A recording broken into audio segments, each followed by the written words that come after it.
शुभ सकाळ सर्वांना. आणि पाहू शकता इतका सुंदर सूर्योदय झालेला आहे ना आज. म्हणजे आज काहीतरी विशेष आहे जणू असं वाटतंय. आणि सूर्याची जी किरणं आहेत ती आकाशामध्ये बघा कशी मस्त पसरलेली आहेत.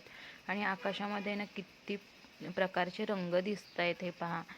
सकाळीच पक्ष्यांचा किलबिलाट असेल आणि सूर्योदय झालेला आहे. हे वातावरण अतिशय मस्त वाटतंय.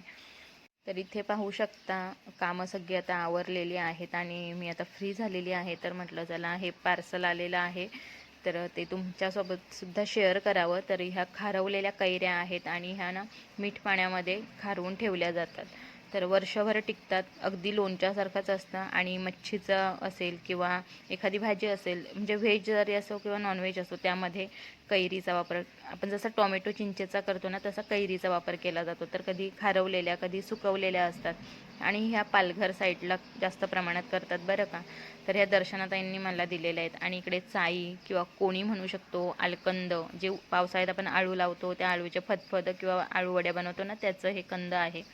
तर थँक्यू दर्शनाताई हे मला सगळं दिल्याबद्दल. आणि केवढ्या मोठ्या मोठ्या गोदड्या किंवा चाई असं म्हणतात त्यांना. आणि हे पार्सल जे आहे ते मला माऊताईंनी दिलं आहे. तर आंबावडी आहे, कोकणात त्या जात असतात ना दरवर्षी फिरायला, त्यांनी दिलं आहे. तर कोकम आणलं आहे, कोकमच्या गोळ्यासुद्धा भाजीमध्ये वगैरे वापरायला आपल्याला कोकम लागतोच. तर त्यांनी मला पण दिला. आणि कोकमच्या गोळ्या म्हणजे ह्या चिंच गोळ्यांसारख्याच आहेत पण कोकमच्या आहेत, भारी लागतात. तर धन्यवाद माऊताई तुम्हालासुद्धा. तुम्हाला सगळ्यांना माहितीच आहे की मला नवीन नवीन पदार्थ बनवायला आवडतात. आणि म्हणून मी माझ्यासाठी दाल पालक बनवायची घेतली. परंतु मला ती पहाडी स्टाईलच बनवायची होती. तर मी छोटासा प्रयत्न केलेला आहे. व्हिडिओ बघा, दाल पालक आणि भात आणि सोबत लोणचं. तर तुम्हाला कशी वाटली कमेंट करून नक्की सांगा. आणि मला व्हेज बनवलेलं यांनी आणलेलं चिकन. तर झटपट मस्त असं चिकन बनवलेलं आहे.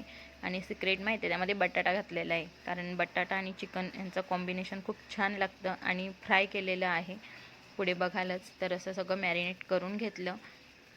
घरचे मसाले, आला लसूण पेस्ट आणि कोथिंबीर ठेचून घेतलेली, त्यामध्ये दांडे जास्त घेतलेले कोथिंबीरचे. आणि मस्त असं लोखंडी तव्यावरती बघा छान फ्राय करून घेतलेलं आहे. आणि गरमागरम भाकरी. तर सकाळीच शाळेत जाण्याची ह्यांची गडबड असते आणि त्यांना मग नाश्ता गरम गरम दिला बनवून. तर व्हिडिओ पाहिल्याबद्दल सगळ्यांचे अगदी मनापासून धन्यवाद. व्हिडिओ आवडल्यास काय करायचं माहिती आहे ना, लाईक नक्की करा, कमेंट करा. आणि हो, कमेंट लाईक करायला कुठलेही पैसे लागत नाहीत. नवीन असतील त्यांनी सबस्क्राईब नक्की करा.